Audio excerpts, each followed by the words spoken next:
யாத்ராகமம் 3வது அதிகாரம் 2வது வசனம். அங்கே கர்த்தருடைய தூதனானவர் ஒரு முட்செடியின் நடுவிலிருந்து உண்டான அக்கினி ஜுவாலையிலே நின்று அவனுக்கு தரிசனமானார். அப்பொழுது அவன் உற்று பார்த்தான். முட்செடி அக்கினியால் ஜுவாலித்து எரிந்தும் அது வெந்து போகாமல் இருந்தது. தேவன் வெளிப்படுகிறார். எதில் இருந்து வெளிப்படுகிறார் என்றால், முட்செடியின் நடுவில் இருந்து எரிகிற அக்கினி ஜுவாலையிலிருந்து வெளிப்படுகிறார். நம்முடைய தேவன் முட்செடியில் இருந்து தான் வெளிப்படுவார். நாம் நம்முடைய தேவனை வெளிப்படுத்துகிற, நம்முடைய தேவனை இந்த உலகத்திற்கு கொடுக்கிற, நம்முடைய தேவனை இந்த உலகத்திற்கு காட்டுகிற ஒரு முட்செடியாக மாற வேண்டும். இந்த முட்செடி தேவனை வெளிப்படுத்துகிறது. அக்னி ஜுவாலையிலிருந்து தேவனை வெளிப்படுத்துகிறது. இதை பார்த்து மோசே நெருங்கி வந்து தேவனை அறிந்து கொள்ளுகிறார்.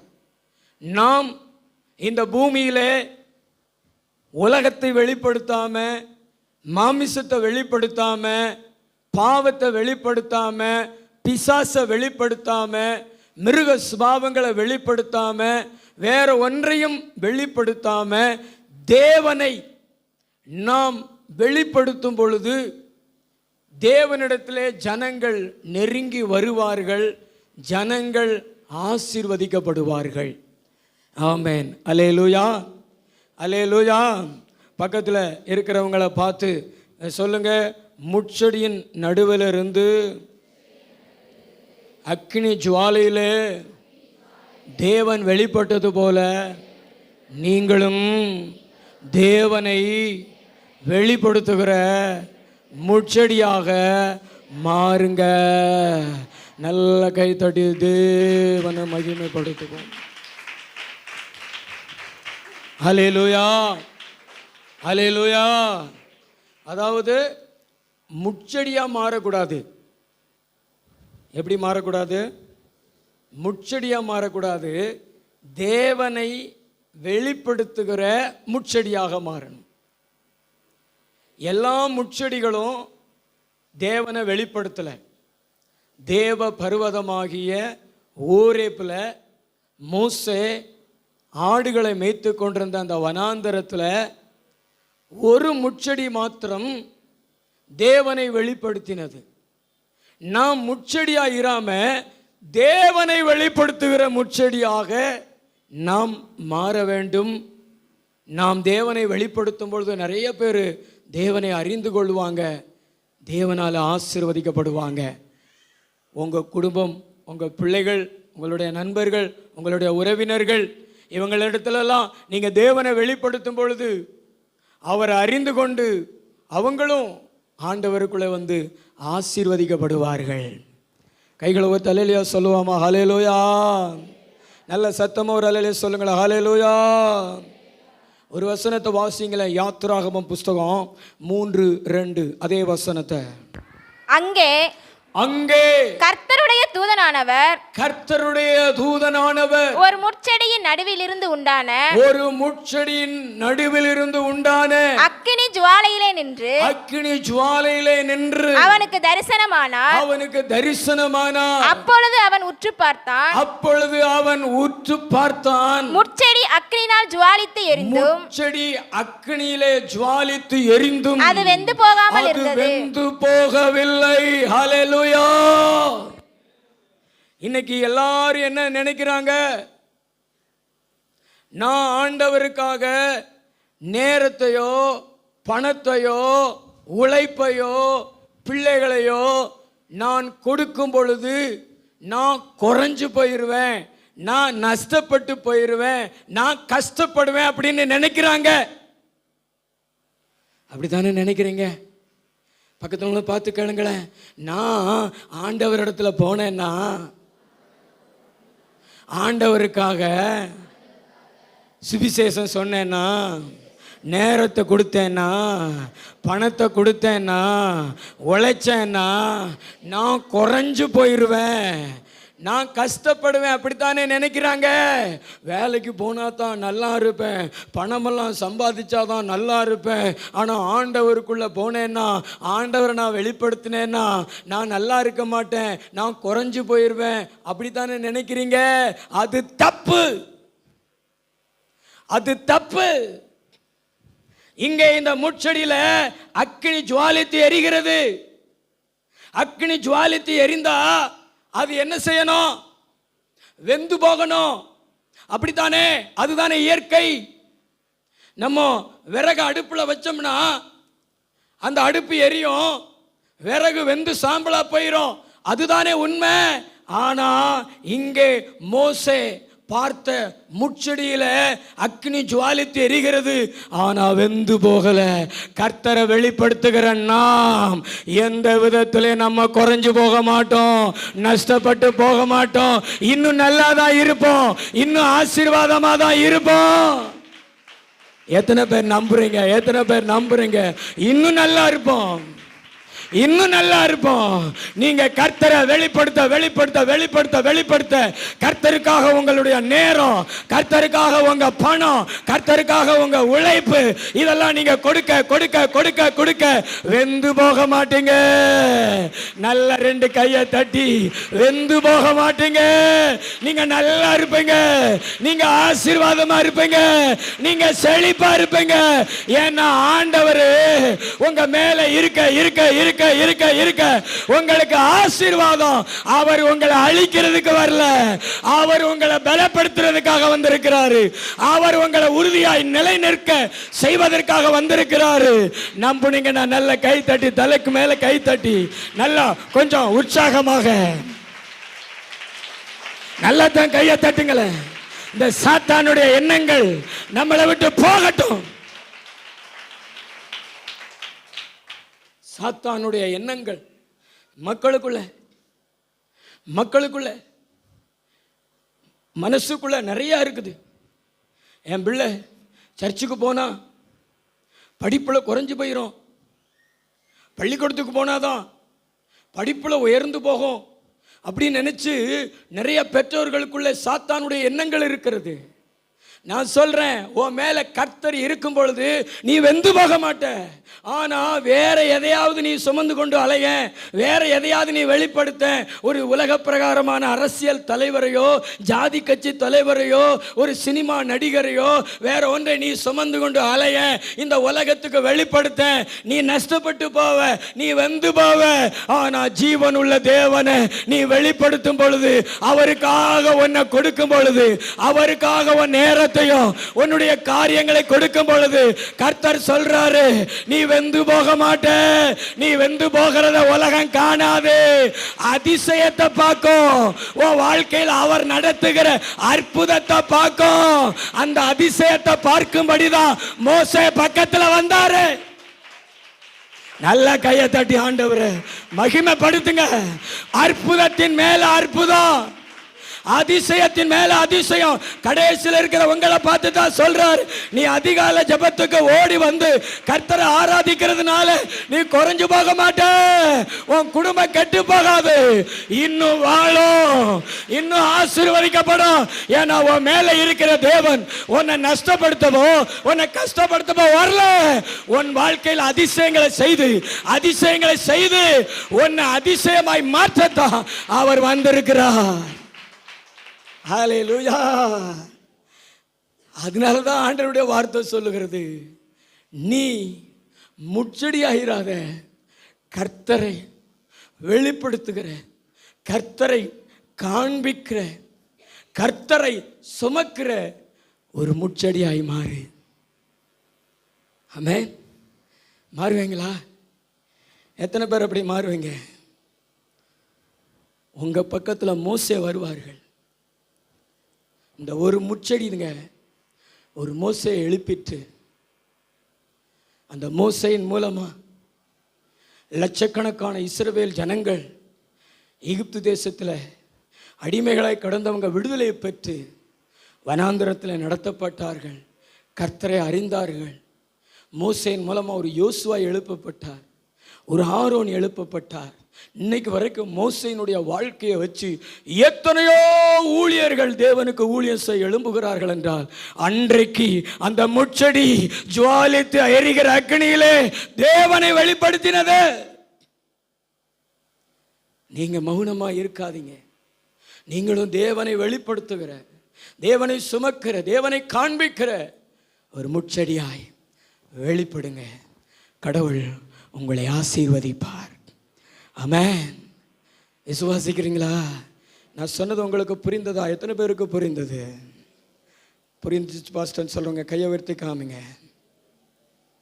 உங்களுக்கெல்லாம் புரியலையா? தம்பி தம்பி, நீ கர்த்தருடைய பாதத்தில் வந்து உட்காந்துருக்கிறதுனால நீ குறைஞ்சு போக மாட்டே, நஷ்டப்பட்டு போக மாட்டே. பக்கத்துல பார்த்து சொல்லுங்களேன், நீ நல்லா இருப்ப. கர்த்தர் உன் மேலே இருக்க இருக்க இருக்க நீ நல்லா இருப்ப. சொல்லுங்களேன், பக்கத்துல பார்த்து சொல்லுங்களேன், கர்த்தர் முகத்தை பார்த்து சொல்லுங்களேன், கர்த்தர் உன் மேலே இருக்க இருக்க இருக்க நீ நல்லா இருப்ப. ஆனால் வேற எதையாவது சுமந்து கொண்டு அலைஞ்சைன்னா கண்டிப்பாக நஷ்டப்படுவேன், கஷ்டப்படுவேன். ஆனால் கர்த்தரை சுமந்தேனா நீ நஷ்டப்பட மாட்டேன், நல்லா இருப்ப. சகோதரா, நான்லாம் நல்லா இருக்கிறேன் கர்த்தருடைய கிருபையினால. இந்த ஊருக்கு வந்த புதுசில் நான் கஷ்டத்தில் தான் இருந்தேன், ஒன்றும் இல்லாமல் தான் இருந்தேன். சாப்பாட்டுக்கு கூட கஷ்டப்பட்டோம். எங்கள் பிள்ளைகளுக்கு பால் வாங்கி கொடுப்பதற்கு கூட துட்டு இல்லாத நிலை. என் மனைவி தண்ணீரை ஊற்றி அதில் சீனியை போட்டு என் மகனுக்கு கொடுத்துருக்கிறாள். எங்களுக்கு ஒரு வாகனம் கிடையாது. ஒரு பழைய சைக்கிள் அந்த காலத்தில் 400 ரூபாய்க்கு வாங்கினோம். அதில் தான் என் மனைவியை பின்னாடி உட்கார வைத்து என் மகனை அந்த கம்பியில் உட்கார வைத்து ஓட்டி கொண்டு போவேன். நம்ம ஊரில் பார்த்திங்கன்னா எஸ்பிஎம் தெருக்கு போகணும்னா ஏத்தத்தில் போகணும். கோணாச்சரத்துக்கு போயிட்டு வரையில் ஏத்தத்தில் ஏறி வரணும். கஷ்டமாக இருக்கும், மேடும் பள்ளமாகும், அதாவது ஏத்தமும் இறக்கமுமாக இருக்கும். சில நேரங்களில் நான் யோசிப்பதுண்டு, என் மனைவியை இறக்கி விட்டு என் பிள்ளைகளை இறக்கி விட்டு இந்த சைக்கிளை ஒரு மிதித்து தள்ளிடலாமா அப்படின்னு. அவ்வளவு கஷ்டமாக இருக்கும். ஆனால் என் தேவனை நான் சுமந்து கொண்டே இருந்தேன். என் தேவனை இந்த உலகத்துக்கு வெளிப்படுத்தி கொண்டே இருந்தேன். இந்த தாயில்பட்டி மக்களுக்கு வெளிப்படுத்தி கொண்டே இருந்தேன். அவருடைய வசனத்தை வெளிப்படுத்தி கொண்டே இருந்தேன். அவருடைய அபிஷேகத்தை வெளிப்படுத்தி கொண்டே இருந்தேன். அவருடைய வார்த்தையை வெளிப்படுத்தி கொண்டே இருந்தேன். இன்றைக்கு வெளிப்படுத்தி கொண்டே இருக்கிறேன். ஆனால் நான் அன்னைக்கு இருந்த நிலையில் இல்லை. இன்னைக்கு கர்த்தர் என்னை ஆசீர்வாதமாக வச்சிருக்கிறாரு. நான் நஷ்டப்படலை, நான் கஷ்டப்படலை. எத்தனை பேர் நம்புறீங்க? எத்தனை பேர் ஆமேன்னு சொல்லுவீங்க? நல்லா 2 கையை தட்டி ஏசப்பாவுக்கு ஸ்தோத்திரம் சொல்லுங்களேன். எந்த சாலைகளில் சைக்கிளை மிதிக்க முடியாமல் போனேனோ அதே சாலையில் ஆண்டவர் என்னை காரில் கொண்டு போய் ஊழியம் செய்ய வைக்கிறார். அல்லேலூயா. நான் நஷ்டப்படலை. இயேசுவை மட்டும் நீ வெளிப்படுத்து சகோதரா. பாவத்தை வெளிப்படுத்துகிற, எகிப்தை வெளிப்படுத்துகிற, உலகத்தை வெளிப்படுத்துகிற, மாமிசத்தை வெளிப்படுத்துகிற நீ அதெல்லாம் க்ளோஸ் பண்ணிவிட்டு ஜீசஸை வெளிப்படுத்து. இயேசு உன்னிடத்துலேருந்து காமி, நீ நல்லா இருப்ப. நீ ஏசப்பாவை வெளிப்படுத்தணும்னா நீ முச்செடியாக என்ன செய்யணும்? மாறணும். ஆமென். 2வது ஒரு காரியத்தை அதே வசனத்தை வாசிங்களேன். யாத்திராகமம் 3:2. அங்கே கர்த்தருடைய தூதனானவர் ஒரு முட்செடியின் நடுவிலிருந்து உண்டான அக்கினி ஜுவாலையிலே நின்று அவனுக்கு தரிசனமானார். அப்பொழுது அவன் உற்று பார்த்தான். எத்தனையோ நாள் பார்த்தான் பிரதர், எத்தனையோ நாள் பார்த்தும் பார்க்காத மாதிரி போனான். ஏன் அப்படின்னா அது முட்செடி. அதிலிருந்து நமக்கு ஒரு பிரயோஜனம் இல்லை, அதிலிருந்து நமக்கு ஒரு லாபமும் இல்லை. அதில் ஒரு கனியெல்லாம் நம்ம பிடுங்கி சாப்பிட முடியாது. ஏன்னா அது முட்செடி, அது முட்செடி. அதனால கண்டும் காணாமல் போனான். ஆனா அன்றைக்கு அதை கடந்து அவனால போக முடியல. ஏன்? அங்க தேவன் வெளிப்படுகிறார். அங்கே அதிசய காட்சி. அவன் எத்தனையோ காட்டு தீய பார்த்திருக்கிறான். வனாந்தரத்தில் பார்த்தீங்கன்னா திடீர்னு தீ பிடிக்கும். ஒரு செடி இன்னொரு செடியோட மோதி உராய்வு ஏற்படும் பொழுது, அதாவது காஞ்சு போன செடிகள் ஒன்றுக்கு ஒன்று மோதி உராய்வு ஏற்படும் பொழுது அதிலிருந்து அக்கினி வெளிப்படும், காட்டு தீ பிடிக்கும். அந்த மாதிரி எத்தனையோ முட்செடிகள் எரிகிறத பார்த்துருக்கிறான். ஆனால் அது வெந்து போகிறத தான் பார்த்துருக்கிறான். ஆனால் இந்த முட்செடி அவனை உற்று பார்க்க வைத்தது, கண்டும் காணாமல் போனவன் உற்று பார்க்க வைத்தது. ஏன்னா முட்செடி ஜுவாலித்து எரிகிறது, ஆனால் வெந்து போகலை. ஆண்டவருடைய வார்த்தை சொல்லுகிறதுங்க, நம்ம கர்த்தரை வெளிப்படுத்துகிற முட்செடியா இருந்தா நம்மளை கண்டும் காணாம போனவங்களை நம்மளை உற்று பார்க்க வைக்குங்க. நம்ம இடத்துல இருந்து தேவனுடைய அதிசய காட்சிகள் நம்மளை உற்று பார்க்க வைக்குங்க. நம்மளிடத்துல ஒன்று இல்லைன்னு சொல்லிட்டு நம்மளை புறக்கணிச்சாங்க பார்த்தீங்களா, நம்மளை தள்ளினாங்க பார்த்தீங்களா. உன்னிடத்துல அழகு இல்லை, உன்னிடத்துல அறிவு இல்லை, உன்னிடத்துல ஆதாயம் இல்லை, உன்னால எனக்கு எந்த லாபமுமே இல்லைன்னு சொல்லிட்டு நம்மளை கண்டும் காணாமல் போனாங்க பார்த்தீங்களா. அவங்களெல்லாம் நம்மிடத்துல வர வைப்பாரு. நம்ம ஆண்டவர் நம்ம எது உடையவங்களா இல்லாட்டாலும் ஆண்டவர் மட்டும் உடையவங்களா இருந்தா போதும். இயேசு மட்டும் நமக்கு சொந்தமா இருந்தா போதும். உலகத்தை நம்ம இடத்துல கொண்டு வந்துடலாம், நம்மளை உற்று பார்க்க வைத்திடலாம். அந்த முட்செடி தேவனை தன்னிடத்துல சுமந்து மோசையை தன்னிடத்துல கொண்டு வந்தது. ஹல்லேலூயா. உற்று பார்க்க வைத்தது. தள்ளினவர்களை, புறக்கணித்தவர்களை, கண்டும் காணாமல் போனவர்களை தன்னிடத்தில் கொண்டு வந்தது. ஏன்னா நம்ம இடத்துல தேவன் இருக்கிறாரு, இயேசு இருக்கிறாரு. ஹல்லேலூயா. இந்த உலகத்தினுடைய சுபாவம், மனுஷனுடைய சுபாவம் வித்தியாசமானது. மனிதனுடைய சுபாவம் என்ன தெரியுமா? தன்னுடைய தேவையை நம்மிடத்துல பூர்த்தி செய்து கொள்ளும்படி நம்மிடத்துல வருவான். தன்னுடைய தேவையை நம்மிடத்துல பூர்த்தி செய்து கொள்ளும்படி நம்மிடத்துல வருவான். அப்படித்தானே? காசு பணம் இருந்தால் வருவான். இந்த சொந்த பந்தங்களெல்லாம் பாருங்க, நீங்கள் பலவீனமாக இருங்க வராது, நீங்கள் செல்வாக்கோடு இருங்க உங்களிடத்துல ஒட்டிக்கொள்ளும்.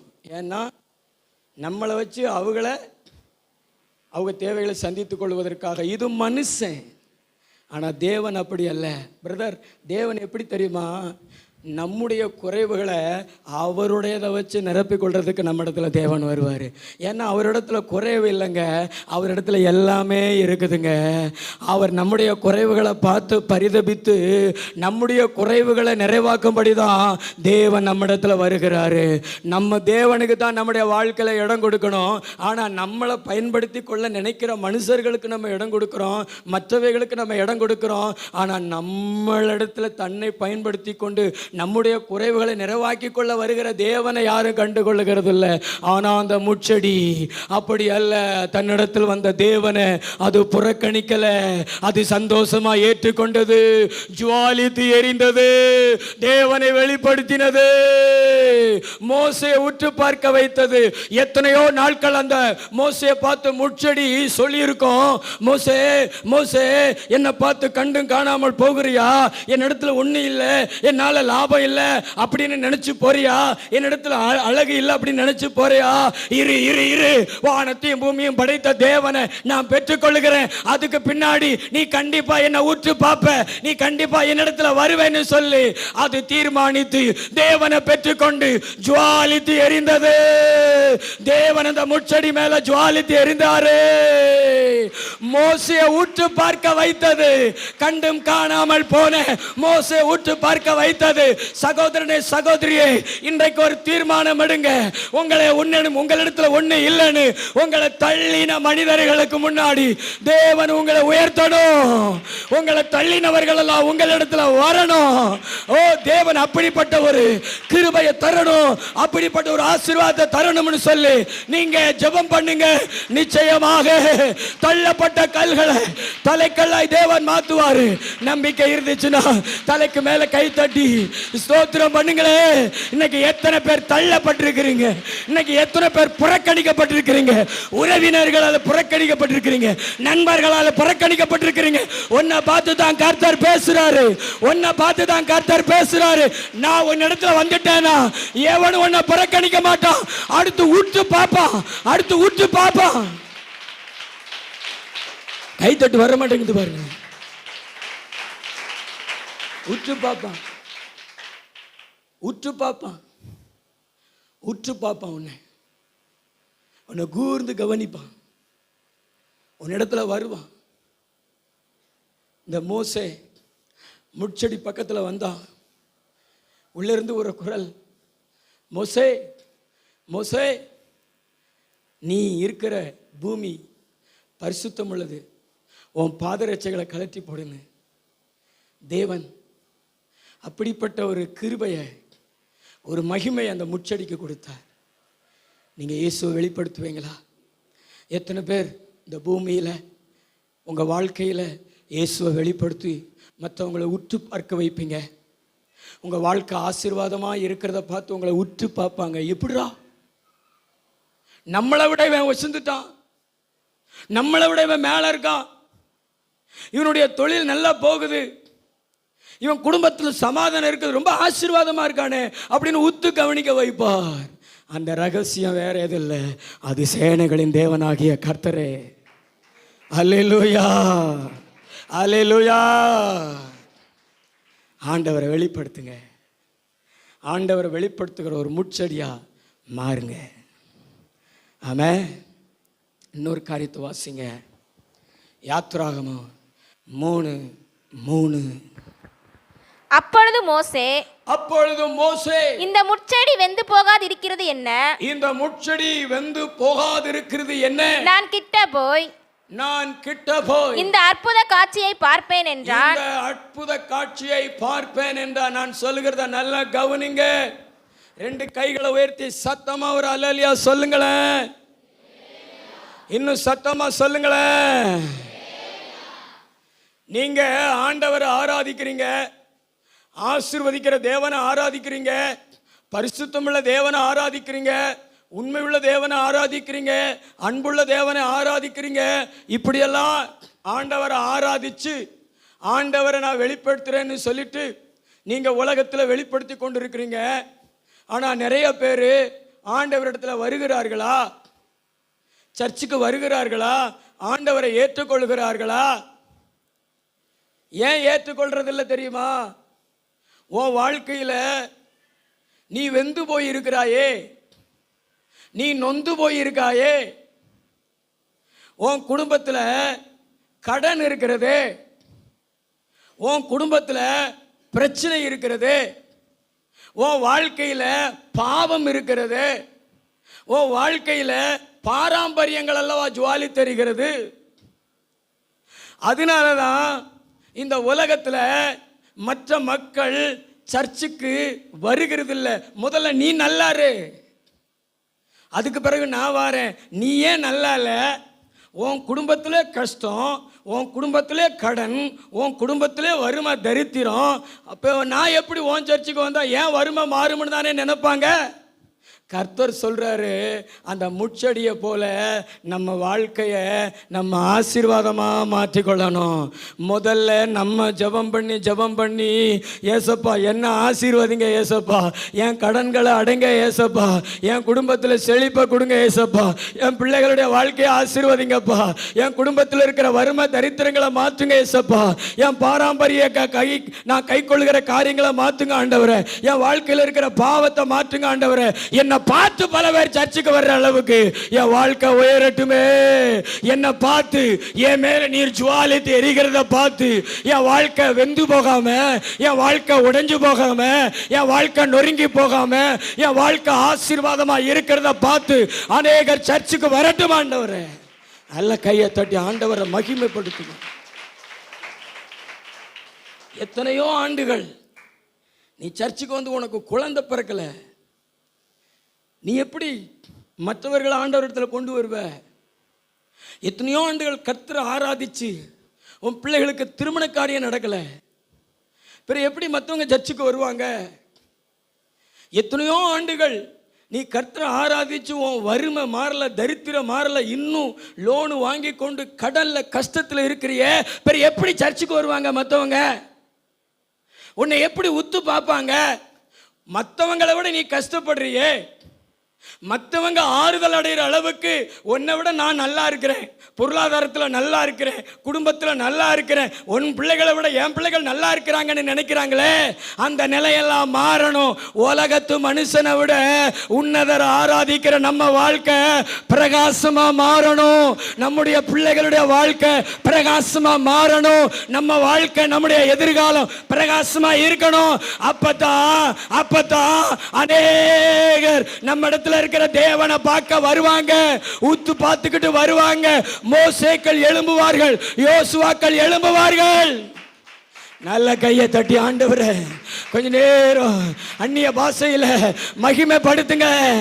இன்னும் உங்களுடைய வாழ்க்கை மாறாத வரையில் மற்றவங்க எப்படி சர்ச்சுக்கு வருவாங்க? தம்பி எப்படி சர்ச்சுக்கு வருவாங்க? நீயே ஒழுங்கா முடி வெட்டிட்டு வரலையே. மற்றவங்க தங்களுடைய பிள்ளையை எப்படி நம்பி சர்ச்சுக்கு அனுப்புவாங்க? உன் வாழ்க்கையில் எந்த மாற்றமும் இல்லையே, உன் வாழ்க்கையில் எந்த மறுவும் இல்லையே. உன்னை ஒயின்ஸ் கடையில் பார்க்குறாங்களே, பாட்டில் தூக்கி சொருகிட்டு வர்றதை பார்க்குறாங்களே, ஆனால் சர்ச்சுக்கு வர உன்னை பார்த்து எப்படி சர்ச்சுக்கு வருவாங்க ஆட்கள்? நீ எப்படி தேவனை சுமக்கும் முச்செடியாக மாறுவ? உன் வாழ்க்கையில் நீ மாற்றத்தை காணாமல் இருந்தீன்னா நீ வெந்து போகிற மனுஷனா, வெந்து போகிற முச்செடியா இருந்தீன்னா இன்னும் கர்த்தர் உன்னிடத்துல வெளிப்படலை. நீ ஏமாத்தி கொண்டிருக்கிற, நீ வஞ்சித்து கொண்டிருக்கிற, மெய்யாகவே கர்த்தரை உன்னிடத்துல பெற்றுக்கொண்டு வெந்து போகாம ஜுவாலித்து எரி, தேவனுடைய நாம மகிமைப்படும். அநேக மோசேக்கள் உன்னிடத்துல வருவாங்க. இந்த முச்செடி பக்கத்துல மோசேக்கள் வருவாங்க. மோசேக்கள் கர்த்தரை அறிவாங்க, கர்த்தருடைய சத்தத்தை கேட்பாங்க, வரங்களை பெற்றுக்கொள்வாங்க, உலகத்தை கலக்குவாங்க.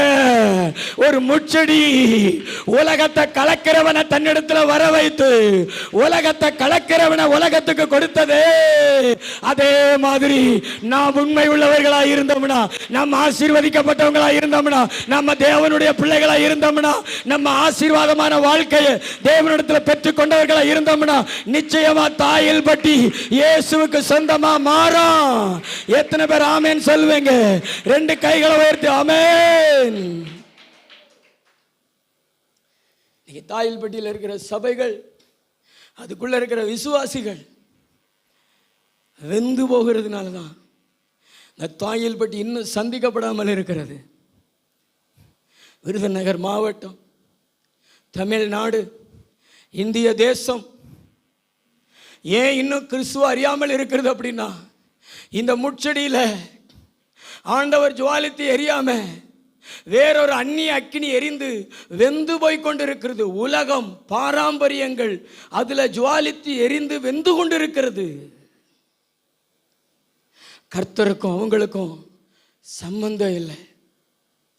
எந்த காரியத்திலையும் கர்த்தருக்கு மகிமை இல்லை, கர்த்தருக்கு கனம் இல்லை. கர்த்தரையும் வெறுக்கிறது கிடையாது, ஆனா கர்த்தருக்கு கனம் இல்லை, கர்த்தருக்கு மதிப்பு இல்லை, கர்த்தருக்கு மகிமை இல்லை. உலக சடங்காச்சாரியங்கள், உலக பாரம்பரியங்கள், விக்கிரக ஆராதனைகளுக்கு அதிக முக்கியத்துவம். அந்நிய அக்கினியை மேலே வச்சு நீ வெந்து கொண்டு இருக்கிறாய் என்பதை மறந்து போகாத. நீ ஆசீர்வாதமான வாழ்க்கைக்குள்ள வரணும். நீ கடன் அடைக்கப்பட்டவளா, ஒரு செழிப்பை பெற்றுக்கொண்டவளா, மற்றவங்க எல்லாம் உன்னிடத்துல வந்து கடன் வாங்குகிறவர்களா வாழ்கிற அளவுக்கு உன் வாழ்க்கை மாறணும். மாறுமா? பக்கத்துங்களை பார்த்து சொல்லுங்களேன், மாறுமா? கையை பிடிச்சி சொல்லுங்களேன். எத்தனையோ ஆண்டுகள் கடவுளை ஆராதிச்சு இன்னும் கடன், இன்னும் கடன், கடலை போல கடன். உங்கள் மனசில் நீங்கள் தீர்மானிச்சிட்டீங்க இது கட்டையோடு தான் போவோம். நான் ஒரு பிசாசு துரத்த போயிருந்தேன். அந்த பிசாசு என்கிட்ட சொன்ன வார்த்தை, நான் கட்டையோடு தான் போவேன். எதோட போவோம்னுச்சு எனக்கு புரியலை, அது என்ன கட்டையோட அப்படின்னு. அப்போ ஒருத்தவங்க விளக்கமாக சொன்னாங்க, கட்டையோடு போகிறதுனா சாகிற வரைக்கும் உன் கூட இருப்பேன், உன்னை கட்டையாக்கிட்டு தான் போவேன். ஏற்கனவே கட்டை. ஆண்டவர் நம்மளை ஆசீர்வதிக்கணும்.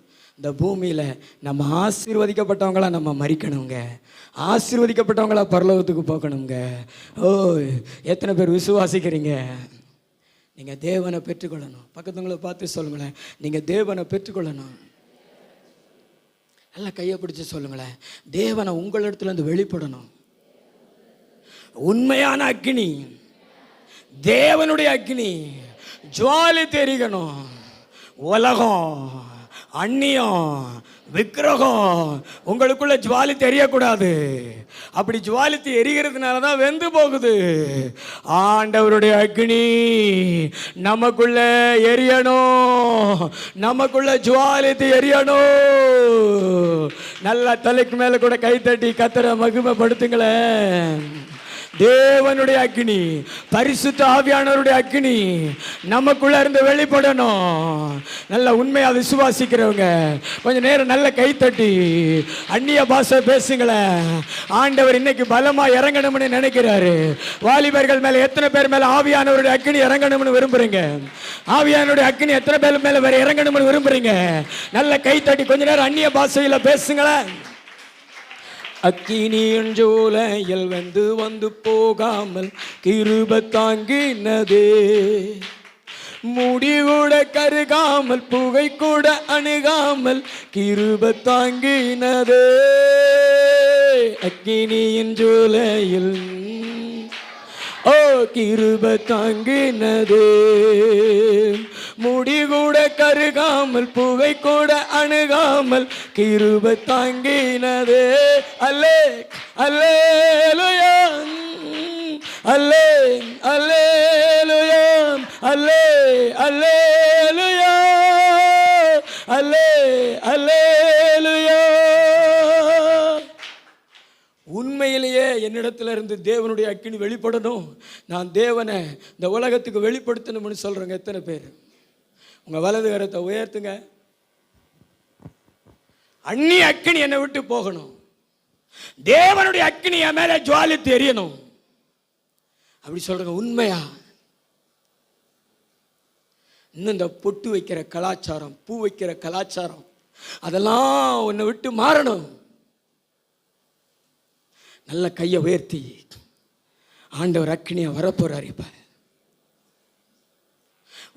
உனக்குள்ள இருக்கக்கூடிய அந்த உலகம், உனக்குள்ள இருக்கக்கூடிய அந்த சிற்றின்பம், உனக்குள்ள இருக்கக்கூடிய அந்த எகிப்து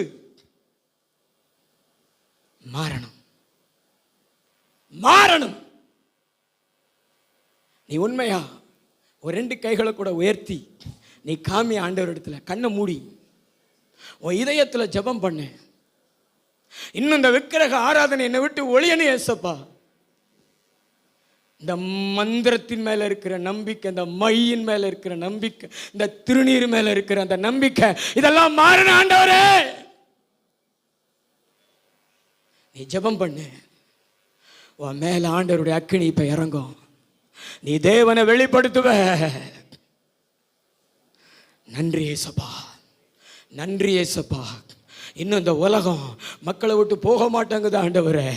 இந்த உலகத்துக்குள்ள தானே கிடக்குறாங்க. ஒரு மறுரூபம் வேணும் ஆண்டவரே. இந்த ஜனம் ஆவிக்குரிய ஜனமா மாறணும் ஆண்டவரே. இந்த ஜனம் ஆவிக்குரிய ஜனமா எழும்பணும் ஆண்டவரே. நீ பேச. எத்தனை வாலிப தம்பிகள், வாலிபர்கள்லாம் நீங்கள் முழங்கால் படிக்கிட்டு கொள்ளுங்களேன். வாலிபர்கள் எல்லாம் ஒரு 2 கையை உயர்த்தி உனக்காக சில நிமிடங்கள் தேவன் ஒதுக்குகிறாரு. இங்கே இருக்கிற வாலிப பிள்ளைகள் உனக்காக சில நிமிடங்கள் ஒதுக்குகிறார் ஆண்டவர்.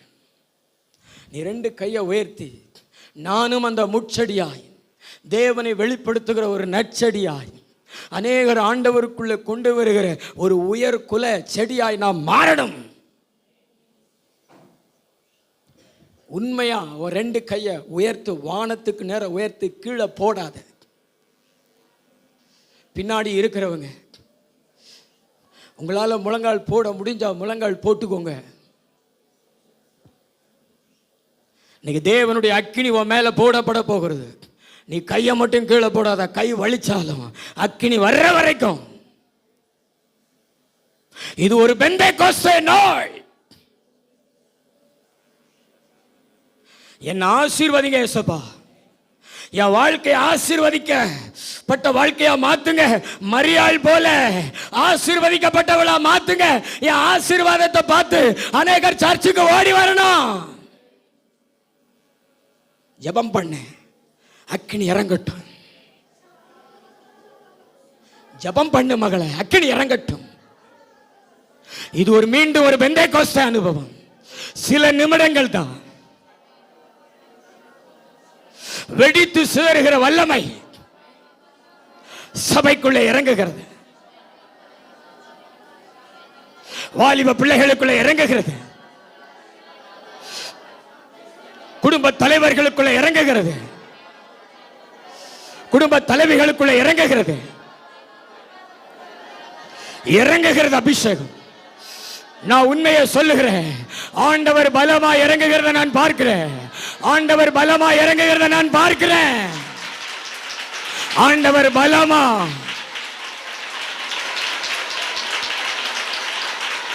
இறங்கட்டும், இறங்கட்டும், இறங்கட்டும். Touch Jesus. வாலிபர்கள் எல்லாம் பெற்றுக்கொள். சும்மா கை தட்டாத, அந்நிய பாஷையில பேசு. தேவனுடைய பலன், தேவனுடைய வல்லமையை பெற்றுக்கோ.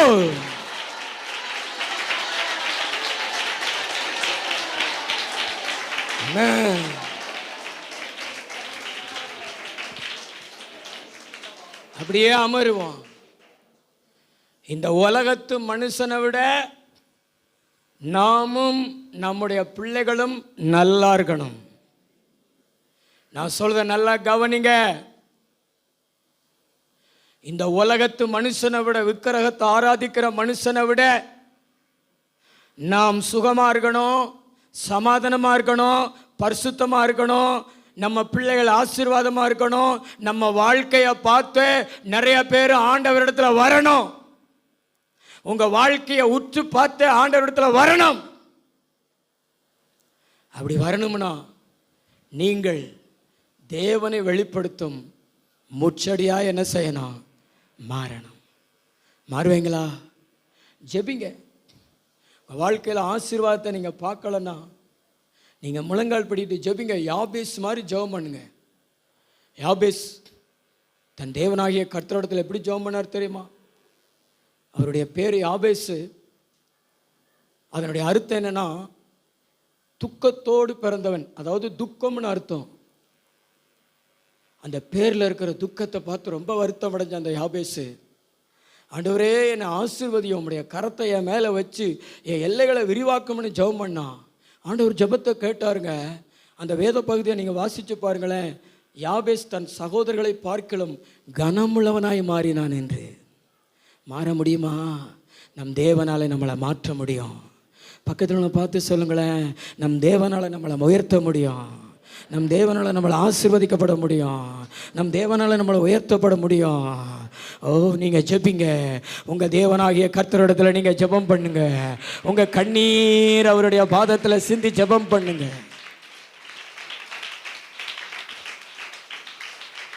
அன்னாள் ஜெபித்தால, ஆண் குழந்தையை ஆண்டவரிடத்தில் வாங்கினால, பிள்ளை இல்லை பிள்ளை இல்லை பிள்ளை இல்லை அப்படின்னு பெண்ணினாள் சொன்ன அந்த நிந்தனையான வார்த்தைகளை கேட்டவளுக்குள்ள ஒரு விசனம் வந்தது, ஒரு வைராக்கியம் வந்தது.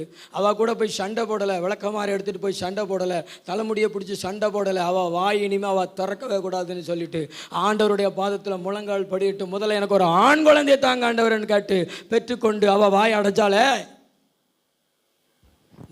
நீங்களும் ஜெபம் பண்ணுங்க, ஆசீர்வதிக்கப்படுங்க. ஆசீர்வதிக்கப்பட்டு உலகத்து மக்களுடைய வாய் அடைங்க. உலகத்து மக்கள் நிறைய பேர் ஆண்டவருக்குள்ளே வருவதற்கு உங்களுடைய ஆசீர்வாதமான வாழ்க்கை காரணமாகட்டும். ஹலோ, உஷாரா இருக்கிறீங்களா? மாறணும் நம் வாழ்க்கை. அதுவும் எப்படி மாறணும்? ஆசீர்வாதமாய் மாறணும். கை வைத்தவர் இல்லையா சொல்லுங்களா? ஹல்லேலூயா. இந்த முச்செடியாய் மாறுவது எப்படி அப்படிங்கிறத குறித்து ஒரு சில காரியங்களை நான் உங்களுக்கு வேகமாக சொல்கிறேன். கர்த்தருக்கு மகிமையாக நான் உங்களுக்கு சொல்லுகிறேன். யாத்திராகமம் புஸ்தகம் 3வது அதிகாரம் 2வது வசனம். அங்கே அங்கே கர்த்தருடைய தூதனானவர் ஒரு முட்செடியின் நடுவிலிருந்து உண்டான அக்கினி ஜுவாலையிலே நின்று வாசிங்க 3:1 வாசிங்க. மோசே மீதியான் தேசத்து ஆசாரியனாய் இருந்த தன் மாமனாகிய எத்திரோவின் ஆடுகளை மேய்த்து வந்தான். அவன் ஆடுகளை வனாந்தரத்தின் பின்புறத்திலே ஓட்டி. இந்த முட்செடி எங்க இருந்துச்சு? சத்தமா சொல்லுங்களேன். எங்க இருந்துச்சு? சத்தமா சொல்லுங்களேன். வனாந்தரத்துல இருந்துச்சு. வாசிங்க. தேவ பர்வதமாகிய ஓரேப் மட்டும் வந்தான். அதாவது தேவனை வெளிப்படுத்தும் முட்செடியாவது எப்படி அப்படின்னா, அந்த முட்செடி வனாந்தரத்தில் இருக்கும். அந்த முட்செடி வனாந்தரத்தில் இருக்கும், ஒரு தோட்டத்தில் இருக்காது. அந்த முட்செடிக்கென்று ஒரு தோட்டக்காரன் இருக்க மாட்டான். களை வெட்டவோ தண்ணீர் விடவோ உரம் வைக்கவோ யாரும் இருக்க மாட்டாங்க. மழை பெஞ்சாதான் அதுக்கு என்ன உண்டு? ஆகாரம் உண்டு. சகோதரர்களை நிமிர்ந்து பாருங்களேன். வனாந்தரத்தில் இருக்கிற அந்த முட்செடிக்கு யாரு தான் ஆகாரம் கொடுக்க வேண்டும்? மழை பெய்யணும். மழை பெய்யலைன்னா அது காஞ்சு போய் தான் இருக்கும். ஆனால் மழை பெஞ்ச உடனே அது செழிச்சிரும். இப்படித்தான் அந்த முட்செடி வனாந்தரத்தில் வாழ்ந்து கொண்டு இருந்தது. அதுவும் கூட்டமான ஒரு முட்செடியாக இல்லை. பைபிள் சொல்லுகிறது ஒரு முட்செடி. அதாவது தேவனை வெளிப்படுத்துகிற ஒரு முட்செடியாவது எப்படி அப்படின்னா, நம்ம வாழ்க்கை தேவனை சார்ந்ததாக இருக்கணும். நாம் தனிமையாக இருக்கணும். தேவனை சார்ந்ததாக இருக்கிறதுனா தேவனை நம்பி வாழ்கிறவங்களாக இருக்கணும். உலகத்தை நம்பி, காசு பணத்தை நம்பி, உறவுகளை நம்பி நம்ம வாழ்கிறவங்களாக இருக்கக்கூடாது. நம்மளை நம்பி நம்ம வாழ்கிறவங்களாக இருக்கக்கூடாது. கர்த்தர் என்னை நடத்துவார், கர்த்தர் எனக்கு ஆகாரம் கொடுப்பார், கர்த்தர் எனக்கு வேலை கொடுப்பார், கர்த்தர் என் பிள்ளைகளுடைய எதிர்காலத்தை ஆசீர்வதிப்பார்னு சொல்லிட்டு தேவன் மேலே நம்பிக்கை வச்சு தேவனிடத்தில் வாங்கி வாங்கி வாங்கி வாங்கி வாழ்கிற ஒரு செடி தான் முட்செடி. தேவனை வெளிப்படுத்தும் முட்செடி. கைகளோ அல்லேலூயா சொல்லுவீங்களா? இன்னொரு சத்தமாக ஒரு அல்லேலூயா சொல்லுங்களா? ஹல்லேலூயா. எத்தனை பேர் இங்கே தேவனை சார்ந்து இருக்கிறீங்க? எத்தனை பேர் தேவனை சார்ந்து இருக்கிறீங்க? இன்னைக்கு உலகத்தை சார்ந்திருக்கிறவங்கள தான் நம்ம நிறைய பார்க்க முடிகிறது. உலகத்தின் மேலே தான் நிறைய பேருக்கு நம்பிக்கை, கடவுள் மேலே நம்பிக்கை கிடையாது. பக்கத்தில் உள்ள பார்த்து கேளுங்களேன். உலகத்தின் மேலே உங்களுக்கு நம்பிக்கை இருக்குதா? கடவுள் மேலே உங்களுக்கு நம்பிக்கை இருக்குதா? உலகத்தின் மேலே தானே நம்பிக்கை இருக்குது. ஆமென். யோவான் ஸ்நானகன் வனாந்தரத்துக்கு வந்த ஒரு முட்செடி. மத்தேயு 3:1 வாசித்து பாருங்க. அந்நாட்களில் யோவான் ஸ்நானகன் யூதேயாவின் வனாந்தரத்தில் எங்க வனாந்தரத்துக்கு வனாந்தரத்தில் என்ன இருக்கும்? பாறைகள் இருக்கும், ஆறு இருக்கும், முட்செடி இருக்கும். அங்கே சொகுசா தங்க முடியுமா? வனாந்தரம் எப்படி இருக்கும்? காடு எப்படி இருக்கும்? சரியான தண்ணீர் கிடைக்காது, சரியான ஆகாரம் கிடைக்காது, சரியான தூக்கம் இருக்காது. ஆனால் இந்த யோவான் உலகத்திலிருந்து, உறவுகளிலிருந்து தன்னை பிரித்து கொண்டு எங்கே வந்துட்டாரு?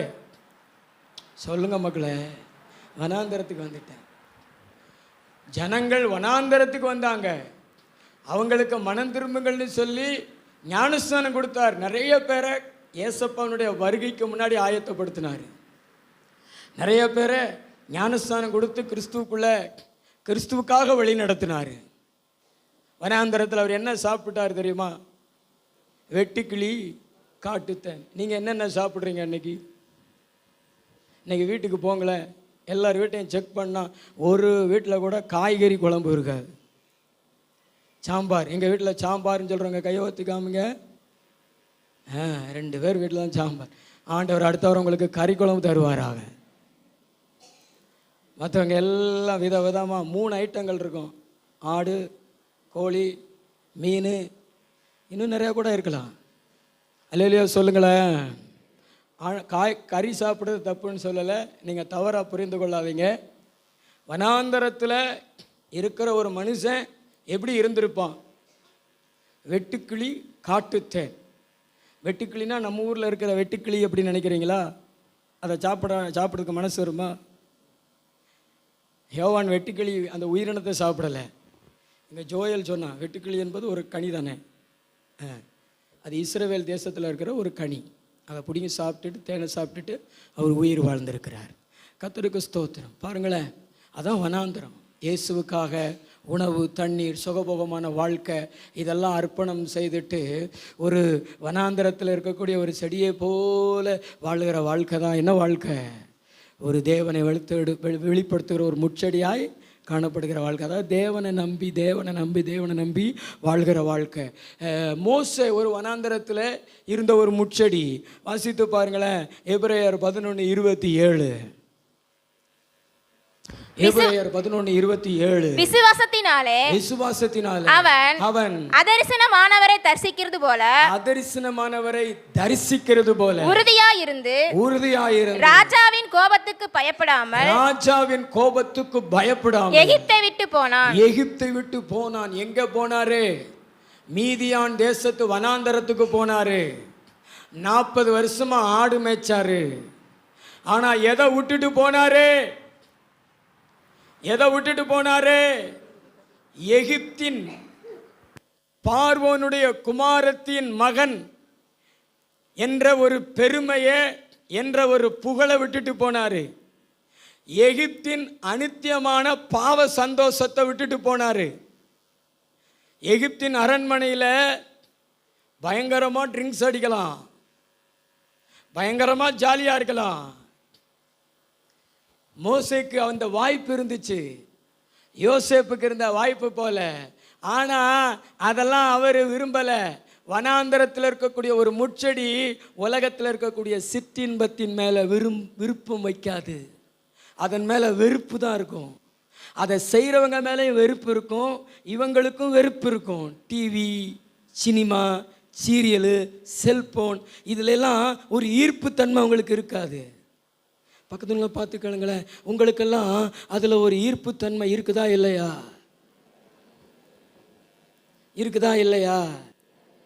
எத்தனை பேருக்கு இருக்குது, எத்தனை பேருக்கு இல்லை? பக்கத்தில் பார்த்துக்கணுங்களேன், இருக்குதா இல்லையா? இன்னைக்கு நிறைய பேருக்கு இருக்குது.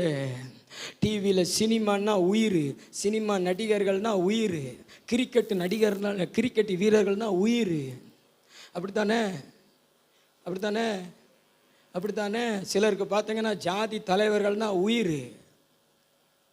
ஏசுநாதர்லாம் உயிராக இருக்காது. அதாவது பாவத்தின் மேல் அவ்வளவு ஈர்ப்பு இருக்கும், உலகத்தின் மேல் அவ்வளவு ஈர்ப்பு இருக்கும். புரிந்துகொள், இன்னும் நீ எகிப்துக்குள்ளே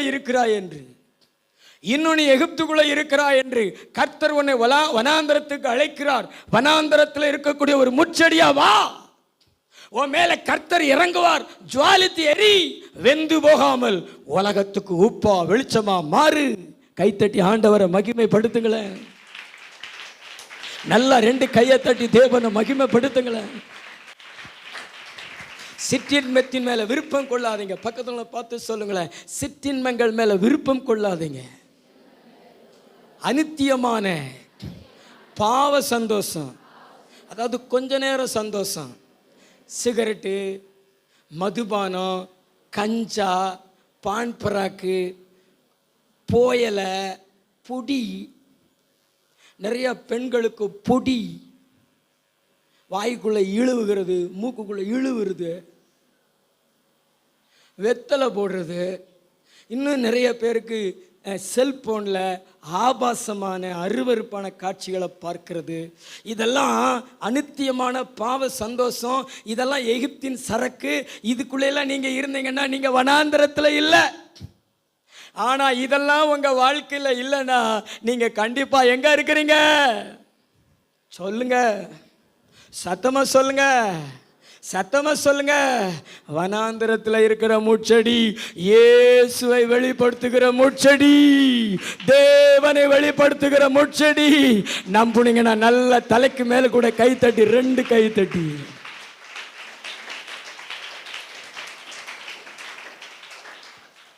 இன்னொன்று பார்த்தீங்கன்னா பணம். இந்த மோசே எகிப்தின் பொக்கிஷங்களை பார்க்கிலும் இனிவரும் பலன் மேல் நோக்கம். உங்களுக்கெல்லாம் பரலோகத்தின் மேலே நம்பிக்கை இருக்குதா? பரலோகத்துக்கு எப்போ போவோம்னு என்னைக்காவது சிந்திச்சிருக்கீங்களா? பக்கத்துங்களை பார்த்து சொல்லுங்க, பரலோகத்தை குறித்து யார் இடத்துல அது பேசியிருக்கிறீங்களா? பரலோகத்தை குறித்து யார் இடத்துல சொல்லியிருக்கிறீங்களா? பாட்டாவது பாடியிருக்கீங்களா? பரலோகத்தின் மேலே விருப்பம் இல்லை. பிரதர், பரலோகத்தின் மேலே உங்களுக்கு விருப்பம் இல்லை, பணத்தின் மேலே, காசு மேலே உங்களுக்கு அதிகமாக ஆசை இருக்குன்னா நீங்கள் எங்கே தான் இருக்கிறீங்க? எகிப்துக்குள்ளே இருக்கிறீங்க. ஆனால் தூக்கத்தில் கனவுல கூட உங்களுக்கு பரலோகம் வருகிறது. நீங்கள் வாயை திறந்தாலே பரலோகம் வருகிறது. ஒரு மெசேஜ் கொடுமா அப்படின்னு சொன்னால் பரலோகத்தை பற்றி மெசேஜ் எடுக்கிறீங்க. ஒரு பாட்டு பாடுங்க பிரதர் அப்படின்னா பரலோகத்தை குறித்து பாட்டு பாடுறீங்கன்னா நீங்கள் உலகத்துக்குள்ளே இல்லைங்க, நீங்கள் தாங்க வனாந்தரத்தில் இருக்கிற தேவனை வெளிப்படுத்துகிற முட்செடி. மோசே அந்த எகிப்தை விட்டு ஓடிட்டாரு, காசு பணத்தை விட்டுட்டு ஓடிட்டாரு. அவருக்கு தெரியும் மாயை எல்லாம் மாயை. அவர் அந்த பொக்கிஷங்களை நம்பி பிடிச்சிருந்தாருன்னு வச்சுங்களேன், அதையே இருக்க பிடிச்சிருந்தாருன்னா அவர் கடலை பிளந்திருக்க மாட்டார், அவர் கற்பாறையிலேருந்து தண்ணீரை கொண்டு வந்திருக்க மாட்டார். இன்றைக்கி மோசைன்னா நமக்கு யாருன்னே தெரிஞ்சிருக்காது, தோசை மட்டும்தான் தெரிஞ்சிருக்கும், மேசை மட்டும்தான் தெரிஞ்சிருக்கும். ஆனால் இன்னைக்கு மோசைன்னா யாருன்னு தெரிஞ்சிருக்கிறோம்னா அன்னை எகிப்தை விட்டு வனாந்தரத்துக்கு ஓடினார். இன்னைக்கு நீயும் மோசையை போல உலகத்தை விட்டு எகிப்தை விட்டு வெளியே வந்து தேவனுடைய சமூகத்தில் தேவனை சார்ந்து வாழ்கிற, தேவனை நம்பி வாழ்கிற, ஒரு தேவனை வெளிப்படுத்துகிற ஒரு முட்செடியாய் நீ போகிற இடத்துல எல்லாம் இயேசுவை வெளிப்படுத்துகிற ஒரு முட்செடியாய், தேவனை வெளிப்படுத்துகிற ஒரு முட்செடியாய். அநேகர் உன்னை பார்த்து கேட்கணும், நீ இயேசுபா பிள்ளையா, நீ சர்ச்சுக்கு போறியா அப்படின்னு கேட்கிற அளவுக்கு வனாந்தரத்தில் இருக்கிற ஒரு முட்செடியாய் நல்ல தலைக்கு மேல கை தட்டி, தேவரே என்னையும் வனாந்தரத்தில் இருக்கிற ஒரு முட்செடியாய் மாற்று. நல்லா தான் கையை தட்டி கேளுங்களேன். வனாந்தரத்தில் இருக்கிற முட்செடியாய் எனக்கு புகழ், எனக்கு அநித்தியமான பாவ சந்தோஷம், எனக்கு பணம், அதெல்லாம் ரெண்டாவது, அதெல்லாம் வேண்டாம். நான் வனாந்தரத்தில் இருக்கிற முட்செடி அப்படி சொல்லிட்டு மோசே அந்த முட்செடி இருக்கிற இடத்துல ஒரு முட்செடியை போல 40 வருஷம் ஆடு மேய்ச்சார். ஆனால் ஏசப்பாவுக்காக வனாந்தரத்தில் உலகத்தை வெறுத்து பாவத்தை வெறுத்து ஆண்டவருக்காக நிற்கிற உன்னை தேவன் மறக்க மாட்டார். உன் கைகளை கடலை விட பெரிய கைகளாக தேவன் மாற்றிடுவார். கடல் பெருசா, மோசையின் கைகள் பெருசா? சிஸ்டர், கடல் பெருசா, மோசையின் கைகள் பெருசா? சொல்லுங்களேன். மோசையின் கைகள் தான் பெருசு. கையில் ஒரு குச்சியை வச்சுக்கிட்டு அந்த கடலை பிளந்து அந்த பெரிய கடலுக்குள்ளே தன் ஜனங்களை நடத்தினாரே. கடலையும் அதிகாரம் செலுத்துகிற ஒரு கிருபையை அந்த மோசேக்கு கொடுத்தார்னா ஆண்டவருக்காக வனாந்தரத்தில் ஒரு முட்செடியை போல தேவனை வெளிப்படுத்துகிறவராய் மாறினாரே. நீயும் உலகத்தை வெறு, இந்த உலகத்து மக்கள் போலவே வாழணும்னு நினைக்காத. வாலிப பிள்ளைகள் உலகத்து மக்களை போலவே வாழணும். சினிமா, செல்ஃபோனில் ஸ்டேட்டஸில் சினிமா, பிறந்த நாள் வந்துடக்கூடாது, வேறு பாட்டே இருக்காது. எத்தனையோ ஃபாதர் பாட்டு இருக்குது, எத்தனையோ கிறிஸ்துவ பாடல்கள் இருக்குது, ஆனால் அந்த சினிமா பாட்டு தான் ஸ்டேட்டஸ். நான் யோசித்து பார்த்தேன், இந்த வயசுலையே நீ இந்த சினிமா பாட்டை வைக்கிறேன்னா நீ பிற்காலத்தில் நீ எப்படி கர்த்தருக்காக பிரகாசிப்ப? இன்னைக்கு நம்ம பிள்ளைகள் பாவத்தில் விழுகிறதுக்கு முக்கியமான காரணமே எது தெரியுமா? சினிமா. சினிமா சினிமா என்ன பாடத்தை சொல்லி கொடுக்கறது? ஒரே ஒரு பாடம் தான், ஆனால் அதை மாற்றி மாற்றி கொடுக்கும். பார்த்து காதல், பார்க்காமலே காதல், நாய் காதல், பேய் காதல், பூனை காதல். இது மனித காதல் அல்ல, அதையும் தாண்டி எரும மாட்டு காதல். இதை பார்த்து பார்த்து பார்த்து அப்படியே பரலோகத்தை இழந்து தேவ மகிமையை இழந்து பாவத்துக்குள்ளே போயிடுதுங்க. வேண்டாம். மோசே ஒரு வனாந்தரத்தில் ஒரு முட்செடி, யோவான் ஒரு வனாந்தரத்தில் முட்செடி, நீங்களும் நானும் வனாந்தரத்தில் தேவனை வெளிப்படுத்துகிற ஒரு முட்செடி. நம்பிக்கை இருக்குதா? நல்ல கைத்தட்டி ஏசப்பாவுக்கு ஸ்தோத்திரம் செலுத்துங்க. நீங்களும் நானும் வனாந்தரத்தில் ஒரு முட்செடி. ஆமென். இன்னொரு காரியத்தை மட்டும் வாசிச்சு நம்ம முடிச்சிடலாம். யாத்திராகமம் 3:2. அங்கே கர்த்தருடைய தூதனானவர் ஒரு முட்செடியின் நடுவிலிருந்து உண்டான அக்கினி ஜுவாலையிலே நின்று அவனுக்கு தரிசனமானார். அப்பொழுது அவன் உற்று பார்த்தான். முட்செடி அக்கினியினால் ஜுவாலித்து எரிந்தும்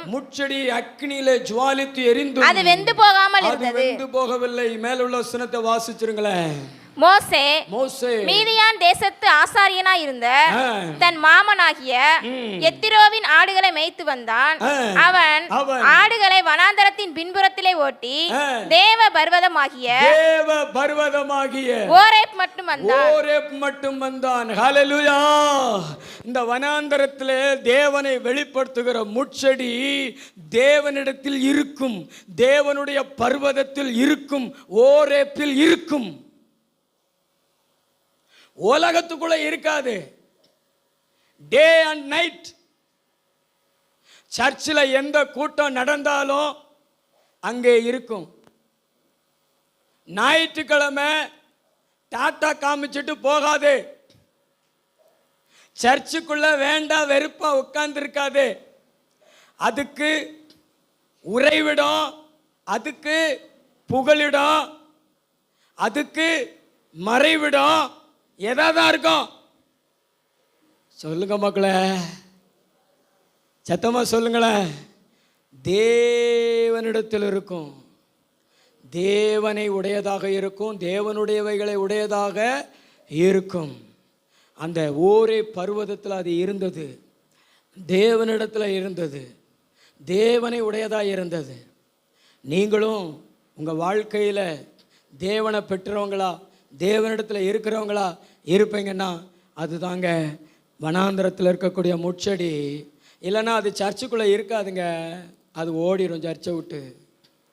அப்படியே சர்ச்சுக்குள்ளே இருந்தாலும் போயிட்டு போயிட்டு வரும், நிரந்தரமாக இருக்காது, வேண்டாம் வெறுப்பாக இருக்கும்.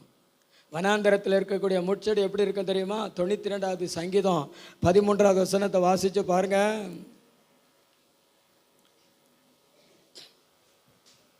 92வது சங்கீதம்.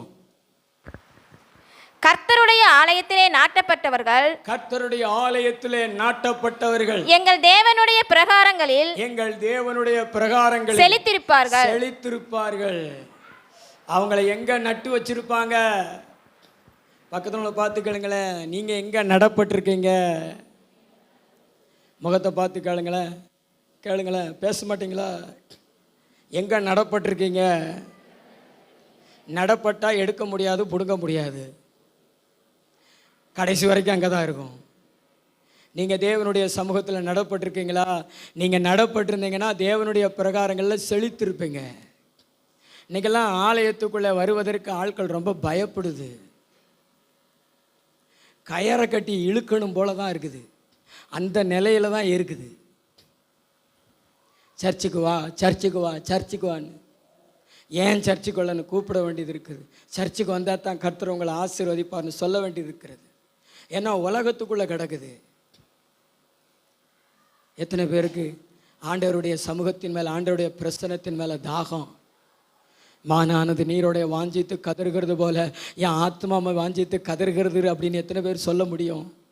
தாவீது சொல்கிறார், என்னுடைய ஆத்மா ஜீவனுள்ள தேவன் மேலே தாகமாக இருக்குதுன்னு. என்னுடைய ஆத்மா வறண்டதும் விடாய்த்ததுமான நிலத்தை போல இருக்குதுன்னு சொல்றாரு. நான் ஆண்டவருடைய சமூகத்துக்காக ஏங்குகிறேன், நான் ஆண்டவருடைய சமூகத்துக்காக கெஞ்சுகிறேன் அப்படின்னு. ஆனால் இன்னைக்கு இருக்கிற மக்களுடைய நிலைமை பார்த்தீங்கன்னா, ஆண்டவருடைய சமூகத்துக்குள்ளே வருவதற்கு அவ்வளவு பயம், அவ்வளவு வெறுப்பு. எப்பொழுது போவோம் எப்பொழுது போவோம் அப்படின்னு தான் மக்களுக்குள்ள எண்ணம். ஏன்னா மனசுக்குள்ள உலகம் இருக்கிறது, மனசுக்குள்ள உலகத்தில் உள்ளவைகள் இருக்கிறது. அதனால தான் உன் வாழ்க்கையில் செழிப்பு இல்லை, ஆவிக்குரிய வாழ்க்கையில் செழிப்பு இல்லை, வெந்து போன நிலைமை. இன்னைக்கு ஆண்டவர் உங்களை பார்த்து சொல்றாரு, நீ கர்த்தருடைய சமூகத்தில் நாட்டப்பட்ட ஒரு செடியா மாறு. உன்னை நட்டுவை மகளே, உன்னை நட்டுவை மகளே, உன்னை நட்டுவை மகனே. அப்போஸ்தலனாகிய பவுல் தன்னை குறித்து சொல்றாரு. ரோமர் 8:36 வாசிங்கள. ரோமர் 8:36 கிறிஸ்துவின் அன்பை விட்டு, கிறிஸ்துவின் அன்பை விட்டு நம்மை பிரிப்பவன் யார்? என்னை பிரிப்பவன் யார்? இப்படி இங்கே யாராவது சொல்ல முடியுமா? சிஸ்டர் நிமிர்ந்து பாருங்களேன். இந்த வார்த்தையை உங்களால் சொல்ல முடியுமா? பேர பிள்ளைகள் கிறிஸ்துவின் அன்பை விட்டு உங்களை பிரிச்சிருதே, பிள்ளைகள் கிறிஸ்துவின் அன்பை விட்டு பிரிச்சிருதே, பிள்ளை பிறந்த உடனே பிரிச்சிருதே, பிள்ளை வயசுக்கு வந்த உடனே பிரிச்சிருதே, வேற ஒரு மரணம் உங்களை பிரிச்சிருதே, ஒரு வேலை கிடைச்சிருச்சுன்னா பிரிச்சிருதே, ஒரு புதுசா வீடு கட்டிட்டா பிரிச்சிருதே. அப்படிதானே? பக்கத்துல பார்த்து சொல்லுங்களேன், ஒரு பாவம் உள்ள வந்துருச்சுன்னா பிரிச்சிருதே. சொல்லுங்களேன், கையை பிடிச்சி சொல்லுங்களேன், பிரிச்சிருதே. நம்ம எப்படி வனாந்தரத்தில் இருக்க முடியும்? தேவனுடைய பர்வதத்தில் இருக்க முடியும்? தேவனை எப்படி சுமந்து கொண்டு மற்றவங்களுக்கு வெளிப்படுத்த முடியும்? அப்போஸ்தலனாகிய பவுலை போல இந்த உலகத்தில் எதுவுமே கிறிஸ்துவின் அன்பை விட்டு என்னை பிரிக்க முடியாத அளவிற்கு நான் அவரோடு இணைந்திருக்கிறேன். அந்த அளவுக்கு நம்ம ஆண்டவருக்குள்ள இருக்கணும், அந்த அளவுக்கு ஆண்டவருக்குள்ள நம்மளை வைத்திருக்கணும், அந்த அளவுக்கு ஆண்டவருக்குள்ள நம்மளை செலுத்தி இருக்க வேண்டும். சொல்லணும், கிறிஸ்துவின் அன்பை விட்டு என்னை பிரிப்பவன் யார்? பக்கத்தில் பார்த்து சொல்லுங்களேன், அந்த அளவுக்கு உங்களுடைய அன்பு கிறிஸ்துவின் மேலே வேரூன்ற வேண்டும். சொல்லுங்களேன், பின்னாடி உள்ளவங்க சொல்லுங்களேன், கிறிஸ்துவின் அன்பு உங்களுக்கு அந்த அளவுக்கு வேரூன்ற வேண்டும். சத்தமா சொல்லுங்களேன், கிறிஸ்துவின் அன்பு உங்களுக்கு அந்த அளவு வேரூன்ற வேண்டும். வாலிபர்கள் சொல்லுங்களேன், கிறிஸ்துவின் அன்பு மேலோட்டமா இருக்கக்கூடாது, பாதி இருக்கக்கூடாது, புடுங்குற அளவுல இருக்கக்கூடாது, புடுங்கவே முடியாத அளவிற்கு அவ்வளவு ஆழமா அவ்வளவு ஸ்ட்ராங்கா அறையப்பட்டிருக்கணும். நல்ல கையை தட்டி கர்த்தருக்கு ஸ்தோத்திரம் பண்ணுங்க. நல்ல கை தட்டி. வாலிப தம்பி, ஒரு பாவம் உன்னை கிறிஸ்துவோட பிரிச்சிடக்கூடாது, ஒரு மரணம் உன்னை கிறிஸ்துவோடு பிரிச்சிடக்கூடாது, ஒரு புகழ்ச்சி உன்னை கிறிஸ்துவோடு பிரிச்சிடக்கூடாது. எதுவும் அவர் சொல்றாரு, எதுவும் என்னை கிறிஸ்துவின் அன்பை விட்டு பிரிக்க முடியாது. அப்படி சொல்றாரு. நம்முடைய அன்பு அப்படித்தான் இருக்கணும். எதுவும் என்னை ஆண்டவரை விட்டு பிரிக்க முடியாது. நான் ஆண்டவரிடத்துல தான் இருப்பேன், ஆண்டவரோடு தான் நடப்பேன், ஆண்டவரோடு தான் வாழ்வேன்னு சொல்லிட்டு அந்த அளவுக்கு கிறிஸ்துவின் அன்போடு நம்ம இணைஞ்சிருக்க வேண்டும். வாசிங்களா அந்த வசனத்தை. கிறிஸ்துவின் அன்பை விட்டு நம்மை பிரிப்பவன் யார்? உபத்திரவமோ, வியாகுலமோ, துன்பமோ, பசியோ, நிர்வாணமோ, நாசமோசமோ, பட்டயமோ, இவை எல்லாவற்றிலேயும் நாம் நம்மில் அன்பு கூறுகிறவராலே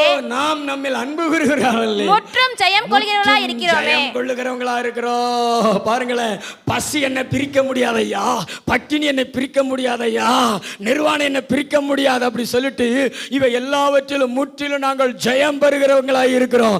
எல்லாத்தையும் ஜெயிச்சுட்டு இயேசுக்குள்ள இருக்கிறோம், எல்லாத்தையும் ஜெயிச்சுட்டு ஆண்டவருக்காக வாழ்றோம். நல்ல கையை தட்டி வாயை திறந்து, இயேசுவே இந்த ஜனங்களுக்கு இப்படிப்பட்ட ஒரு ஆழமான அன்பை உங்களுக்குள்ள கொடுங்க ஆண்டவரே. அல்லேலூயா. நல்ல கை தட்டி சொல்லுங்களேன், எதுவுமே என்ன பிரிக்க முடியாது. அந்த அளவுக்கு நம்மளும் ஆண்டவரோடு இணைஞ்சிருக்கணும். நம்ம வனாந்தரத்தில் இருக்கிற ஒரு முட்செடியா, தேவனுடைய பர்வதத்தில் இருக்கிற ஒரு முட்செடியா, அங்கேயே இருக்கிற ஒரு முட்செடியா, அவரை மட்டும் சார்ந்து, அவரை மட்டும் நம்பி, அவருக்காக வாழ்ந்து, அவரையே வெளிப்படுத்துகிற ஒரு முட்செடியாக இருந்தோம்னா நமக்கு மகிமை உண்டு, கனம் உண்டு. அல்லேலூயா. எதுவும் பிரிச்சிடக்கூடாது. இன்னைக்கு இருக்கிற கிறிஸ்துவ மக்கள் ஆண்டவரை விட்டு லேசாக பிரிக்கப்பட்டுறாங்க. அவங்களுடைய மைண்டு மாறிடுது. மாறக்கூடாது. நீ உயர்வடைஞ்சாலும் தாழ்வடைஞ்சாலும் வியாதி அடைஞ்சாலும் நஷ்டம் அடைஞ்சாலும் ஏசப்பா மேலே நீ வச்சிருக்கிற அன்பு மட்டும் மாறக்கூடாது. நீ இழந்து போனதெல்லாம் திரும்ப பெற்றுக்கொள்வ. யோபு முன்னிலைமையை பார்க்கலும் பின்னலைமையில் அதிகமாய் ஆசீர்வதிக்கப்பட்டான். அதே போல் நீங்களும் ஆசீர்வதிக்கப்படுவீங்க. வனாந்திரத்தில் இருக்கக்கூடிய ஒரு முட்செடியாய் மாறுங்க. மாறுவீங்களா? தேவனை வெளிப்படுத்துகிற ஒரு முட்செடியாய் மாறுங்க. அதுக்கு தேவனை சார்ந்து வாழுங்க, தனிமையில் வாழுங்க, உலகத்தோடு ஒன்றி வாழாதீங்க. உலக சினகம் தேவனுக்கு விரோதமான பகையாயிருக்கிறது. இன்னொன்று, தேவனிடத்தில் இருங்கள். வனாந்திரத்தில் இருக்கக்கூடிய முட்செடி தேவனிடத்தில் இருக்கும். சொல்லுங்களேன். சர்ச்சிலேயே இருக்கும், ஜெபத்திலே இருக்கும், ஆராதனையிலே இருக்கும், ஆண்டவரிடத்திலே இருக்கும்.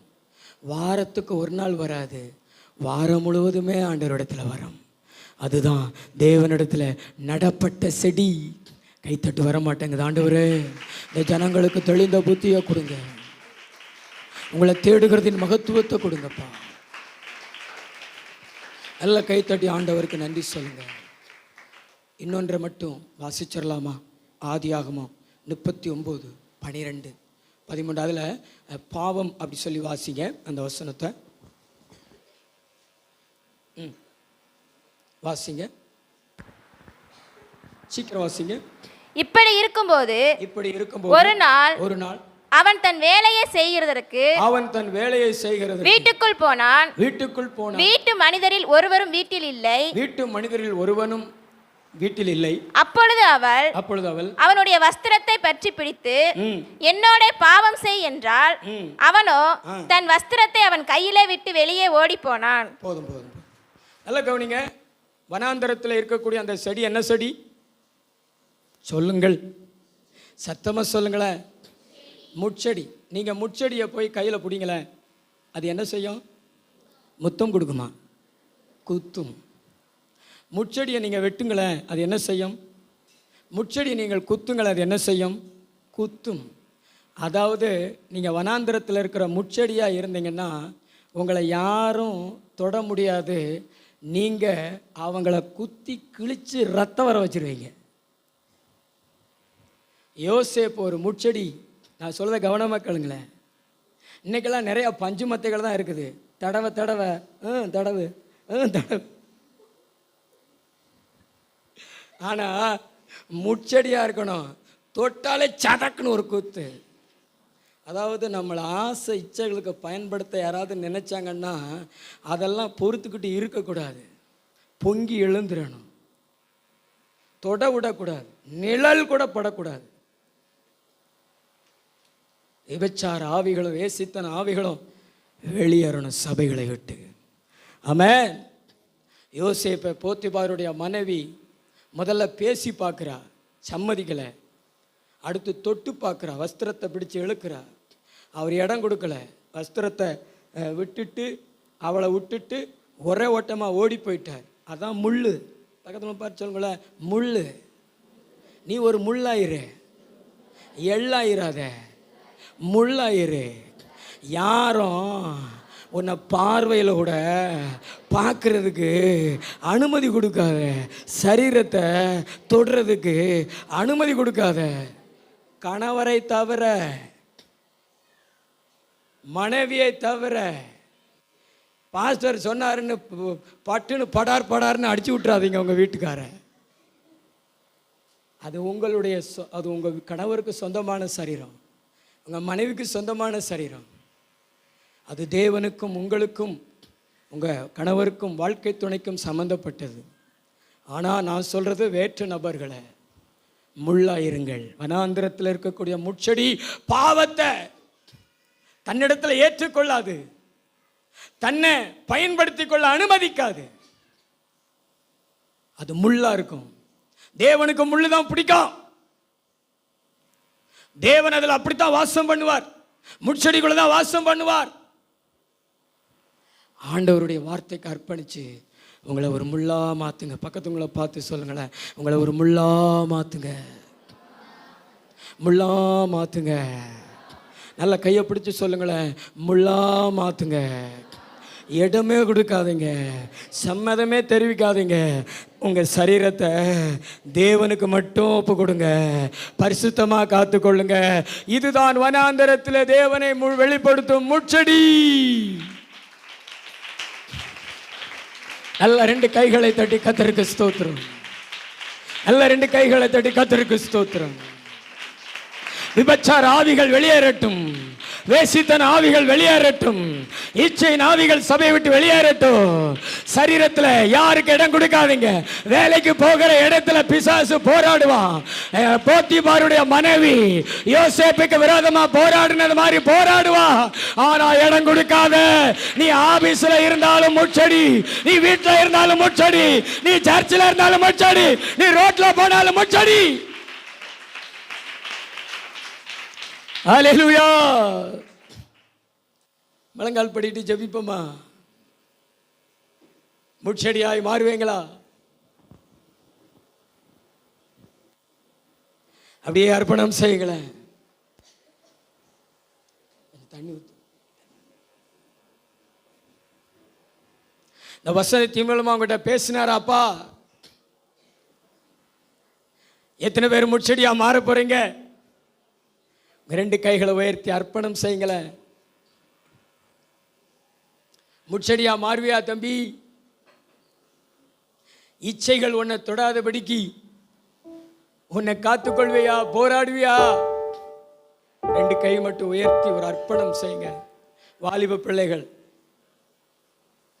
ஏன்னா இது கடைசி காலம். எல்லா இடத்துல நமக்கு சோதனைகள் உண்டு, போராட்டங்கள் உண்டு. நீ வேலைக்கு போகிற இடத்துல உனக்கு போராட்டம் உண்டு. நீ சர்ச்சுக்கு வர இடத்துல உனக்கு போராட்டம் உண்டு. நீ சமுதாயத்தில் இருக்கிற இடத்துல உனக்கு போராட்டம் உண்டு. ஆனா நான் ஒரு முட்செடியா இருப்பேன், தேவனுடைய மகனா இருப்பேன், எகிப்தை விட்டு வெளியே இருப்பேன். எத்தனை பேர் அப்படி சொல்லுவீங்க? நல்ல 2 கைகளை உயர்த்தி, ஏசப்பா உம்மை வெளிப்படுத்துகிற முட்செடியா அபிஷேகம் பண்ணுங்கப்பா, உம்மை வெளிப்படுத்துகிற முட்செடியா ஆசீர்வதிங்கப்பா. நல்ல 2 கைகளை தட்டி கர்த்தருக்கு ஸ்தோத்திரம் சொல்லுங்க. கொஞ்ச நேரம் ஆவியில் அபிஷேகத்துல இறங்குங்கப்பா, ஊற்றுங்கப்பா.